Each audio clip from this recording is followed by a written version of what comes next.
여러분들을 만나서 너무 반갑습니다. 참 국방이 얼마나 중요합니까? 그게 없이는 어느 한시도 안심할 수 없고 항상 두려움에 떨어야 되는데, 이제는 우리는 그 정도는 크게 벗어난 것 아닌가. 그러나 위험은 있죠. 언제 저 북한이 어떻게 할지 모르고 주변국들이 우리와 서로 다툼을 일으킬지 전혀 모르는 상황입니다. 그래서 평소부터 많은 국민들이 봉사를 해야 되고 또 많은 예산을 투입해서 방위를 준비해야 되는 그것이 필연이고 의무라고 합니다. 우리는 다행히 일제 치하를 겪어서 그 아픔을 잊기 위해서 또 방지하기 위해서 군을 강화했고 6.25를 거쳐서 이겨내고 다시 계속 지속해서 이만한 나라, 경제력과 군사력까지도 갖춘 상태가 됐습니다. 이제는 물론 항상 염려하고 우려하고 대비해야 하지만 나머지 일반 국민들은 나라의 성공을 위해서 또 개인의 성취를 위해서 온 힘을 다해도 될 수 있는 여건이 되지 않았나라고 생각합니다. 물론 거기에는 우리 같은 군인들 노력도 있었겠지만 역대 대통령, 공무원, 그 다음에 한국에 사시다 간 어르신들, 이 모든 분들이 모든 힘을 바쳐서 이루어낸 것이 현 상태가 되었습니다. 앞으로도 아마 어려운 일들이 일어날 수도 있고 하겠지만 일단 대한민국은 큰 궤도면에서 나라를 위해서 헌신하는 국민들로 구성된 나라다. 이렇게 된 게 얼마나 다행인지 모르겠습니다. 그래서 특히 여러분 여기 와주신 것도 그러한 의식을 마음속에 지니고 있기 때문에 참석해 주셨고 거기에 대해서 크게 감사드립니다. 감사합니다.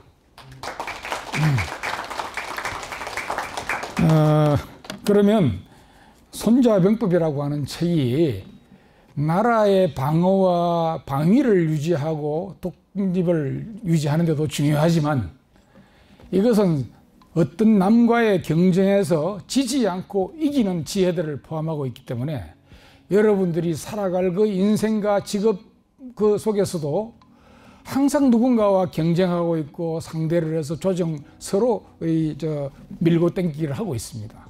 그 상태에서 일어나는 법칙과 이치는 상당히 많이 유사합니다. 그래서 여러분들은 오늘 대한민국의 이 국방을 위한 발전이라든지 그 다음에 이것이 준비된 바 이런 걸 느끼고도 되겠지만 여러분들이 여러 업무를 하는 데 있어서 상대방과의 어떤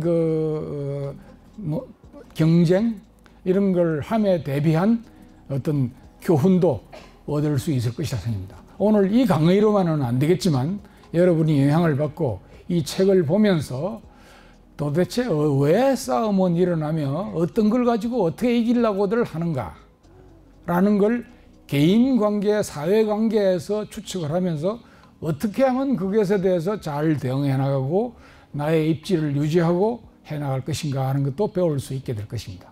손자병법은 단순히 말 타고 칼 쏘고 총 쏘고 하면서 싸우던 그것만이 아니라 어떻게 나의 힘을 길러서 상대방이 나를 꺾지 못하게 힘을 유지하고 또 뭔가를 도전하고 뭔가를 해책을 해올 때 어떻게 전략과 정책을 세워서 처리해 나가가지고 완벽하게 나에게 유리하고 가급적이면 적에게도 유리하게 해서 그와 적이 안 된 상태에서 그것을 해결해 나가는 것, 이런 지혜를 배울 수도 있는 게 손자병법입니다.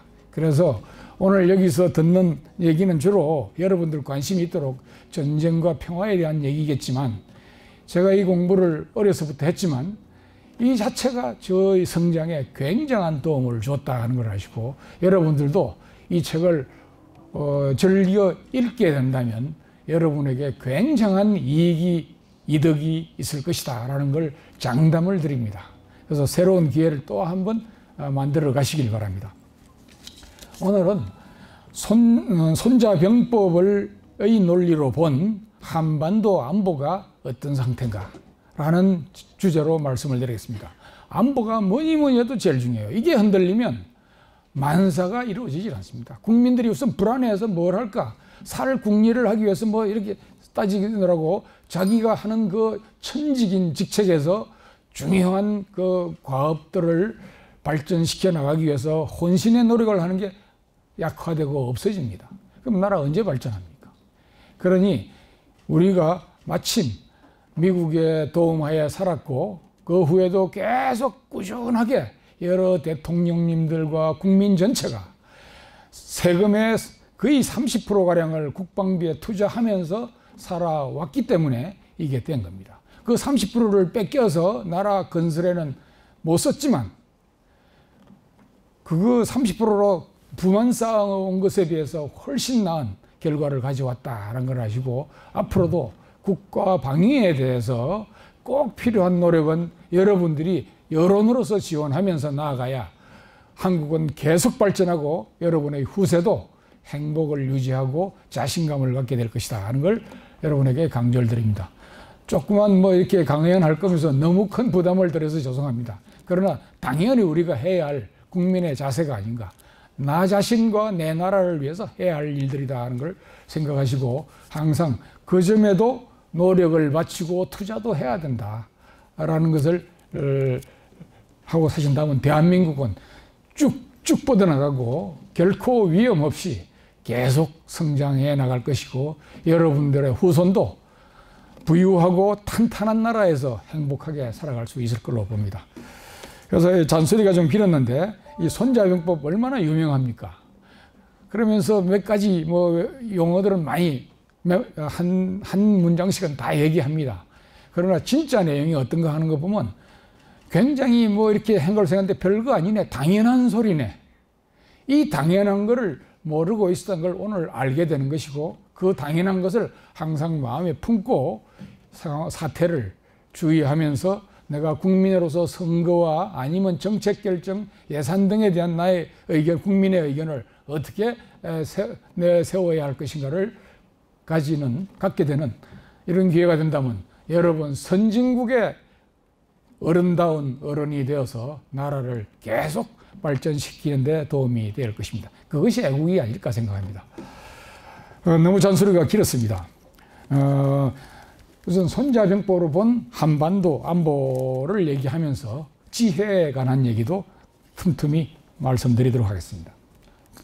손자병법은 한 2500년 전에 손자라고 불리우는 손무라는 사람이 저술을 한 것인데 그도 그 혼자가 창작만은 아닐 겁니다. 그 전에 있어 왔던 군사의 비법들을 간결하게 정리해서 압축하고 약 6,000여 자로 딱 압축시킨 것입니다.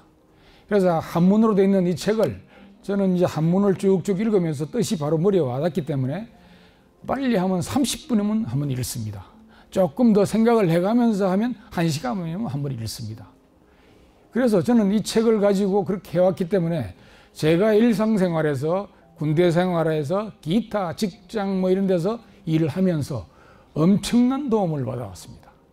그래서 진급도 빨리 될 수 있었고 그리고도 하는 일들이 잘 되고 또 제가 좋은 의견들을 남들이 거부할 수도 없고 와 하고 감탄할 수 있는 의견을 낸 것도 내가 똑똑해서가 아니라 손자병법에 제가 매료되어서 제 철학을 세웠기 때문입니다.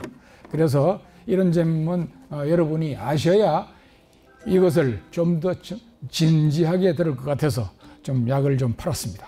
자, 이제 여러분의 것으로 만드는 일을 여러분들이 해 가시기 바랍니다.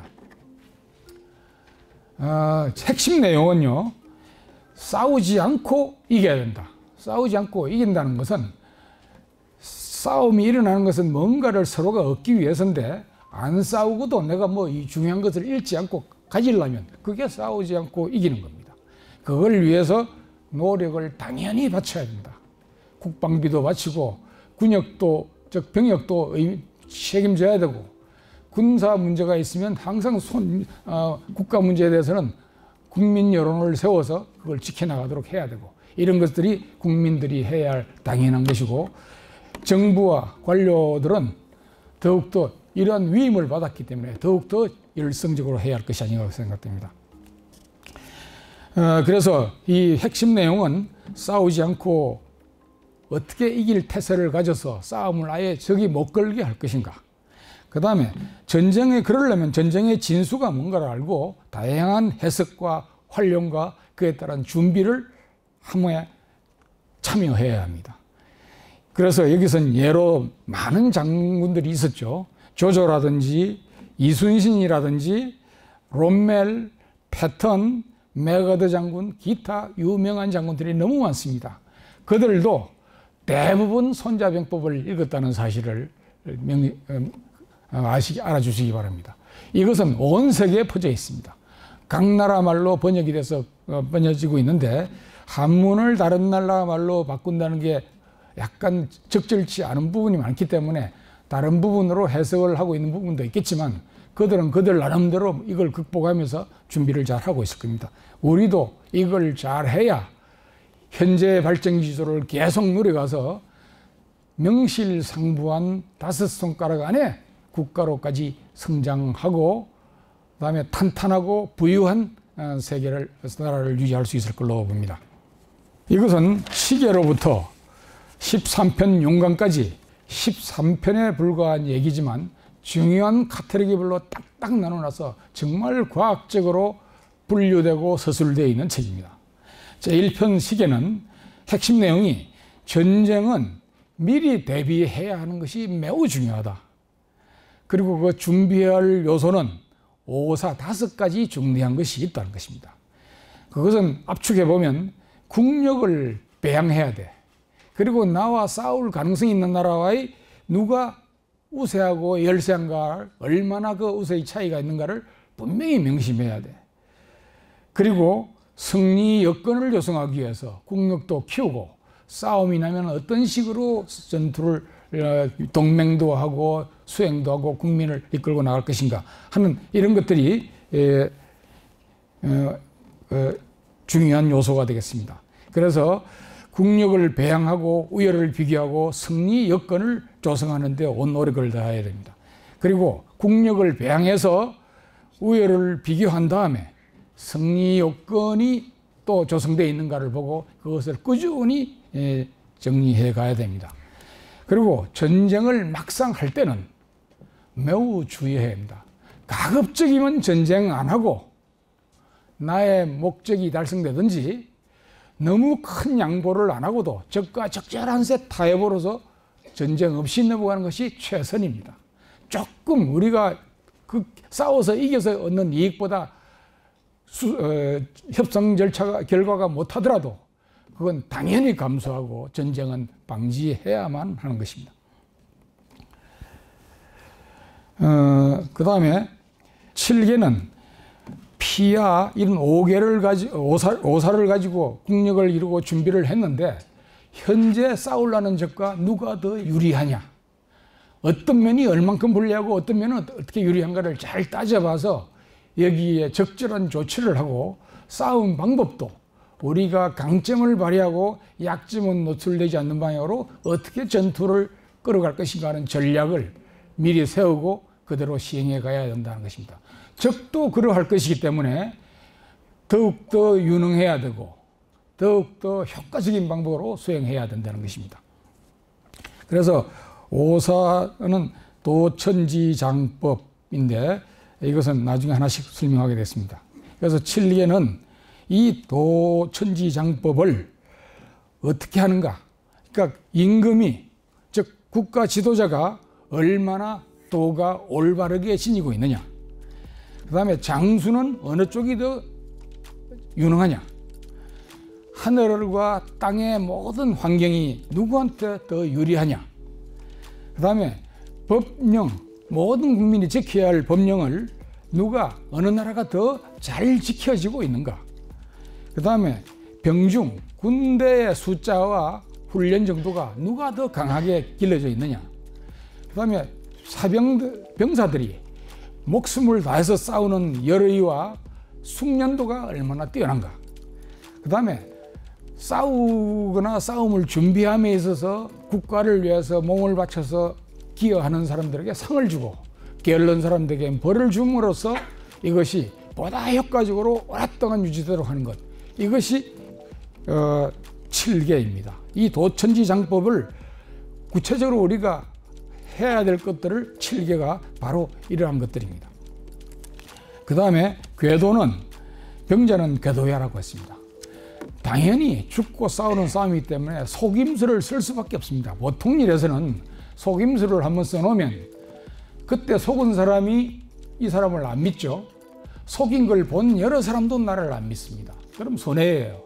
그러나 전투는 그게 아니라 생사가 달렸기 때문에 그런 거 따질 거 없이 이익이 되냐 안 되냐를 봐서 잘 해 나가야 된다는 것입니다.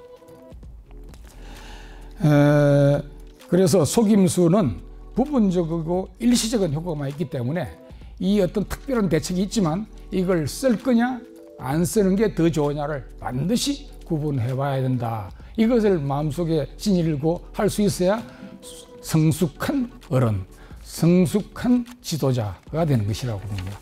핵심을 보면 전승, 승리를 온전히 한다. 온전히 그 다음에 승리성. 승리가 온전하도록 준비도 하고 숙련도 하고 보완도 하고 해서 꾸준히 그렇게 해나가야 된다는 것이고, 그래서 부전성, 싸우지 않고도 이길 수 있어야 된다. 싸우지 않고 이긴다기보다는 내가 내 나라를 지켜야 된다는 목표를 가지고 있을 때, 또는 상대방이 어떤 무리한 점을 징벌 하기 위해서 그걸 하지 말라고 했을 때 그걸 달성하기 위해서 하는데, 그걸 위해서 너무 많은 투자와 병력 손실과 나라가 국력이 손상되면 무슨 이득이 있을까요? 그걸 잘 따져서 전쟁의 목표를 달성하는 범위를 이만큼 높이 잡으면 한없이 싸워야 돼요.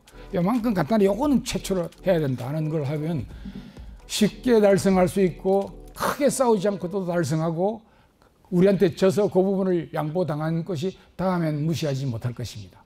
이러한 것이지, 손잡이고 문구만 보면 이 사람은 왜 싸움만 생각하고 뭐 이런 것만 해. 손자의 기본 정신은 그게 아닙니다. 이건 하지만 가급적이면 안 해도 될수록 지혜롭게 평상시부터 관리해가라.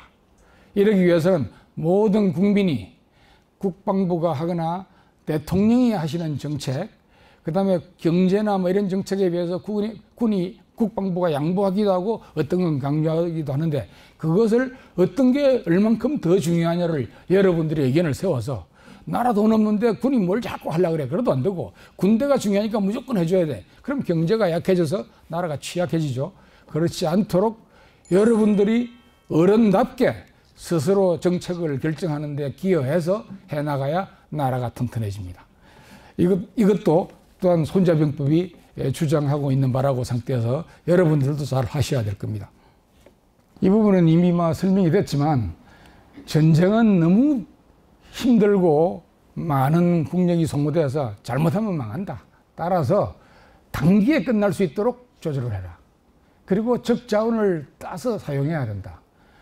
그 다음에 병력 물자를 노획하면 20배 효과가 있는데 내가 뺏기면 20배 손실이 되는 것이죠. 그리고 간접 접근, 직접 치고 들어가는 것보다는 간접적으로 위협하면서 요리를 하면 상대방이 제일 좋은 싸움을 하려고 기다렸던 것을 거기서 안 되겠으니까 피해 나가면 그 다음 우리가 유리해지죠. 그런 식으로 유리함을 자꾸 만들어 가서 막상 싸움에 들어갈 때는 유리하게 해야 된다. 이게 더 중요한 겁니다. 싸움 잘하는 게 중요한 게 아니고, 그건 잘하도록 하는 건 당연하게 해야 될 것이고, 지휘하는 지휘부와 국가 지도자가 이것을 우리에게 유리한 형태로 만들어 가야 돼. 안 되면 미국과 협력해서 같이 한다든지 어느 나라와 종맹을 한다든지, 이것도 전부 지혜에 속한 것입니다. 그걸 위해서 평상시에도 노력을 해야 됩니다. 그리고 간접 접근인데, 직접 치면 상대방이 바로 오기 때문에 항상 공자가 방자보다 피해율이 큽니다. 피해율이 커. 3배 숫자가 되는 공자가 하나밖에 1배가 되는 북한과 싸우면 피해율 자체가 이쪽이 더 커요. 그러면 병력 곱하기 피해율을 하면 피해율은 공자 측이 4배, 5배까지 나옵니다. 그래서 전쟁은 가급적 하지 않아야 되고 공격도 함부로 해서는 안 되고 잘 조절해 가면서 해야 된다는 것을 계속 강조를 합니다. 그리고 그래서 단기에 끝내고 그 다음에 적 자원을 활용한다. 적 자원을 활용하게 되면 20배 효과가 있다. 그 다음에 간접 접근이 뭐냐. 막 부딪혀 가면 굉장히 싸움이 나죠. 아무렇게나 그냥 들어가서 이기는 게 아니고 목표가 여기에요. 그건 상대방도 대충 알아. 그러면 일로 쳐들어갈 거니까 적도 여기에 싸울 준비를 하겠죠. 싸울 준비를 한 그곳에 들어가면 엄청난 피해를 겪습니다. 몸을 노출하고 들어가야 하는데 숨어서 싸우는 적과 내가 피해가 큽니다. 오랫동안 전투를 그렇게 하면 내가 우세했던 것이 점점 우세가 약해지고 적이 이제 자기들도 한번 해볼 만하다고 하는 상태가 되게 되면 싸움 잘못한 겁니다. 그래서 병력 물자 손실이 작도록 항상 해야 되는 것입니다. 그래서 간접 접근이라는 걸 하게 됩니다. 당연히 알고 있는 대로 가는 게 아니라 의외의 곳으로 확 들어가면 적이 갑자기 기습을 받아서 허둥대면서 잘 못하고 내가 성과를 구합니다. 가장 성과가 빠른 이곳이 있다 하더라도 상대방도 바보가 아닌 이상 거기 안 지키겠어요? 그 사사 전쟁하면서 부딪히면서 내가 피를 흘리다 보면 성과도 줄어들고 시간도 걸리고 항상 나에게 유리하게 적에게 불리하게 하는 그 배려를 처음부터 끝까지 항상 가지고 그 배려를 해 나가야 된다는 게 손자가 계속 얘기하는 것입니다. 이런 것은 여러분들이 생활에서도 당연히 이것을 계획과 고려사항에 넣고 살아간다면 분명히 여러분에게 좋은 결과들이 있을 걸로 봅니다. 또 한 가지 고려할 거. 내가 싸우느라가 약할 때 내 옆에 있던 어느 나라가 나한테 불만을 가지고 뭔가를 좀 뺏었으면 하는 나라가 전쟁을 걸어오면 어떻게 되겠습니까? 이래서 짧게 끝내는 방향으로 확실한 방향으로 몰고 가야 된다는 걸 항상 해야 되고, 그래서 우리 국민들도 저거 왜 저런 거야? 라고 함부로 욕하지 말고 그런 면에서 이해가 간다. 그러면 지원해야 되고, 아닌 경우는 뭐 이렇게 또 어떤 식의 반영을 해야 되고 그렇게 되겠죠. 자, 손자병법은 싸움만 막 주장한 게 아니라 싸움을 어떻게 안 하면서도 유리하게 하고 유리한 채로 해서 가급적이면 쉽게 이기고 할 것인가 하는 것이 주 요점이다. 그러면 여러분 사업상에서 또 여러분 직장에서의 어떤 문제를 받아가지고 상대방 직장과 뭔가 교섭을 할 때라도 이런 것이 이치들이 다 적용되니까 이 이치를 그대로 써내는 건 없지만 여러분이 그때그때 그런 이치를 알면 이렇게 하면 좋겠다 하는 지혜를 구해야 할 방향과 방법을 알게 됨으로써 지혜로운 사람이 될 수 있다라고 생각됩니다. 손자병법은 여러분의 지혜를 상당히 정진시켜 줄 것이다. 저는 고등학교 시절부터 손자병법을 봤는데 그때는 잘 모르고 봤어요. 그 다음에 싸움한 전쟁 얘기를 보면서 점점 같이 이해하기 시작했고, 군대 생활을 40여 년 하고 난 다음에는 이제는 너무 당연한 게 되어버렸어요. 그런데 저한테는 당연한 게 이걸 열심히 안 본 분들한테는 당연하지 않아요. 멋진 싸움을 하려고 그래요. 멋진 싸움 누구든지 하고 싶지만 그것이 가능하고 유리할 때만 그걸 해야지, 안 그러면 망해버립니다. 통상 공자가 피해가 커서 잘못하면 망해버립니다. 이런 일이 없도록 항상 주의해야 된다. 그래서 여러분들도 이 손자병법이 가리키는 지혜롭게 대결하고 지혜롭게 전쟁을 처리하는 방법, 이것에까지 관심을 둔다면 여러분의 직업상 어떤 일에서도 여러분은 남들보다 훨씬 앞서가는 어떤 판단력과 또 정확한 어떤 식견을 가지고 취하게 될 것이고 여러분들의 인생 성공을 보장해 줄 것이다. 이렇게 생각이 됩니다. 그래서 전쟁 공부는 원칙과 전쟁 원칙이 뭔가 이건 쉽습니다. 근데 그러면 상대방도 알죠. 이렇게 하면 유리하다 해서 그렇게 할 거면 상대방도 아마 내가 그렇게 할 것이라는 걸 알고 함정을 파거나 이렇게 할 수도 있어요. 그게 아니라 항상 원칙이지만 상대는 어떻게 하고 있고 또 어떻게 하는 게 더 좋겠는가를 한 번 더 생각해보고 상대방이 대응하기 어려운 방향으로 나아가야 한다는 걸 얘기를 하고 있습니다. 자, 국제 정세입니다. 러시아는 러시아와 우크라이나는 전쟁이 장기화되고 있습니다. 약 3년간 이미 해오고 있는데 뚜렷한 성과 없이 툭탁거리고 있는 상태입니다. 얼마나 그 나라들이 제한을 많이 받겠습니까? 이런 것도 참고해야 되는 거예요. 그 다음에 북한과 러시아가 밀착해서 포괄적 전략적 동반자를 하고 있다는 것 우리 유의하면서 대비해야 합니다. 북한은 러시아에 무기와 탄약을 원조하고 있습니다. 왜냐? 러시아가 전쟁을 하는데 당장 모자라니까 그걸 빼주고 있는 겁니다. 그건 우리가 안처돌이라는 것을 알기 때문에 안심하고 하고 있고 러시아에 그걸 하면서 다른 이득을 보고 있겠죠.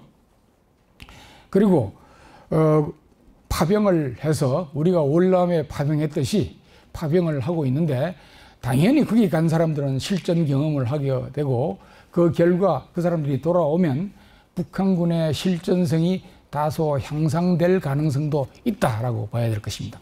그런데 이러한 해외 파병은 또 다른 문제를 낳게 되겠죠. 북한 국민들에게 러시아에 가서 얼마나 많은 군인들이 죽겠습니까? 우리는 월남에 보낼 때 미군과의 교섭에서 우리 군대를 희생이 큰 데는 투입하지 않는다는 보장을 받고 넣었어요. 그래서 미국도 당연히 그렇게 잘 해줬어요. 우리가 큰 피해 입지 않도록 잘 보호하면서 이렇게 활용을 해 나갔습니다. 근데 소련이 그렇게 점잖게 하겠습니까?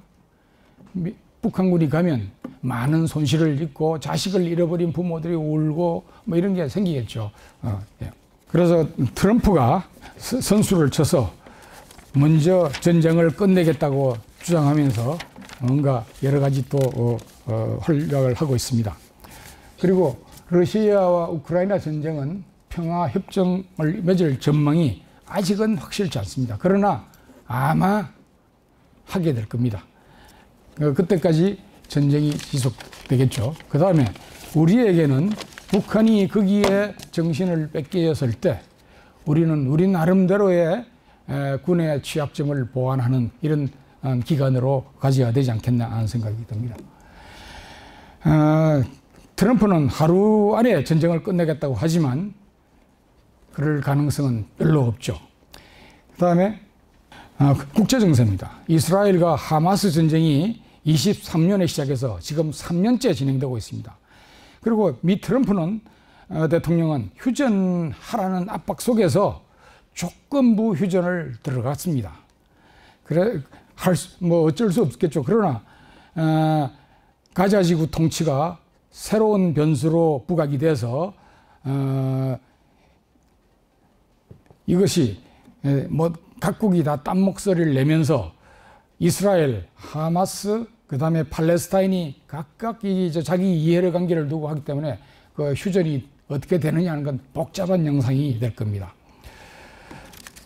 한반도 안보 사냥. 북한은 핵과 미사일이 진화되어 있습니다. 그래서 우리에게 큰 위협이 됩니다. 그리고 적대적으로 교전이 되겠다. 적대적 교전국이 되겠다는 선언을 했고 또 지저분하게 오물도 날려보내고 하는 등 지저분한 여러 가지 활동을 하고 있습니다. 그것은 아마 북한 주민들에게 대한 뭔가 체면을 세우기 위한 것으로 보입니다. 그리고 우리는 자유민주주의가 체제가 회복해야 하고 한미동맹 강화와 긴밀한 협력을 더 굳건히 해야 될 겁니다. 대북 정책은 호혜적 남북 관계를 발전시켜서 그들이 우리를 적대시하는 것을 줄임으로써 우리도 부담을 줄이고 그들도 국내 발전을 하도록 여력을 줌으로써 점차 두 나라가 가까워질 수 있는 기회를 만들어야 양쪽 다 이익이 아닐까 생각됩니다. 미 트럼프 2.0 시대 한미동맹입니다.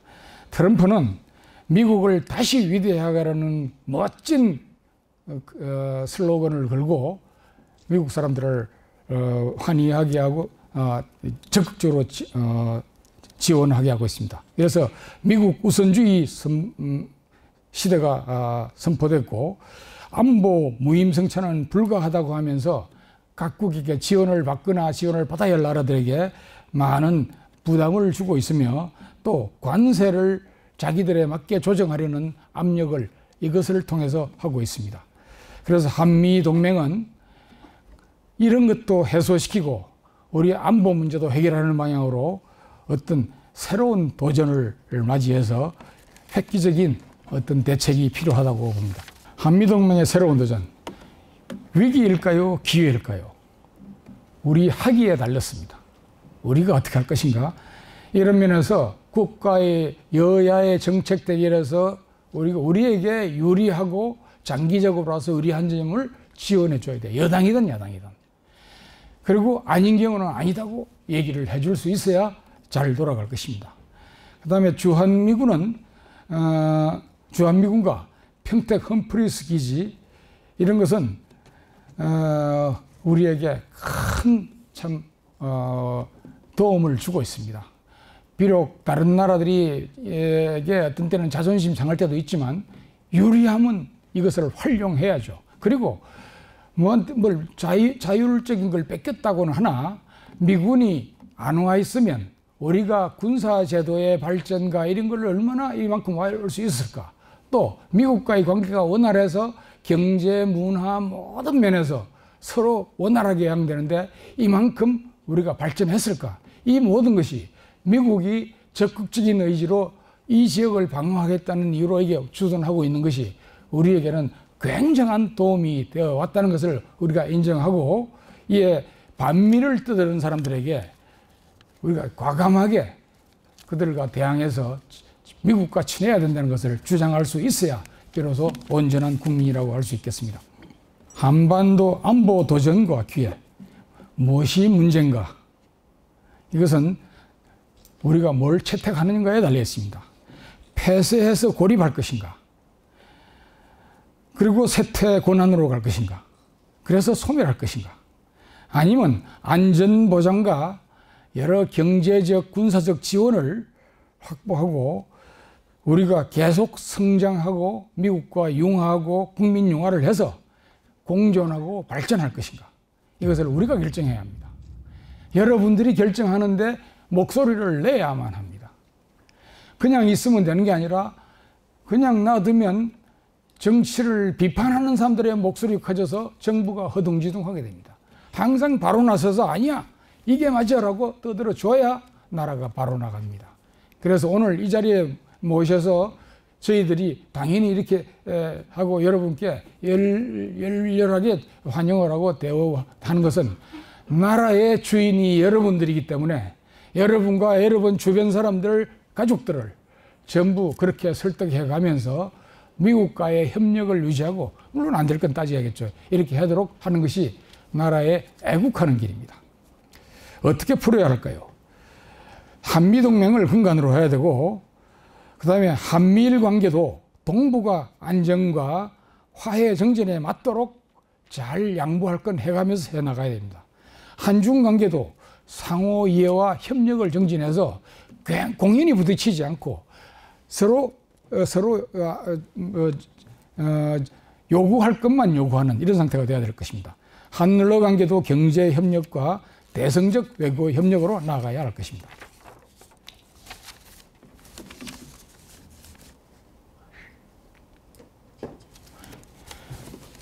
드디어 이제 결론은 마무리를 지을 때가 왔습니다. 손자병법은 싸움만을 하는 방법이 아니고 삶의 지혜와 정치를 어떻게 잘할 것인가 하는 왕의 왕도와, 그 다음에 또 싸움할 때 어떻게 준비하고 실시할까에 대한 군사 진리를 포함하고 있습니다.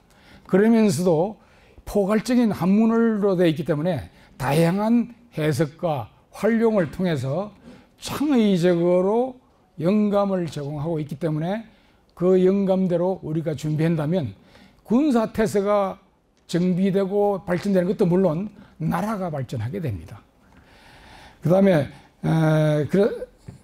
국제정세 분석과 한반도 도움에, 한반도의 안보에 많은 노력을 우리 모두가 해야 된다는 책임감을 갖고 하는 것이 오늘 제가 여러분께 목소리 높여서 하는 이유는 국민이 답니다. 국민이 잘해야 합니다. 혹시 옆에 국민들이 잘 안 하시거든 나라를 위해서 바른 얘기를 당연히 하셔서 개입을 해야 한다는 것이 여러분 국민의 의무라고 생각하시고 이것만을 여러분이 받아들여 주신다면 저는 여러분께 온갖 감사를 다 올리겠습니다. 감사합니다.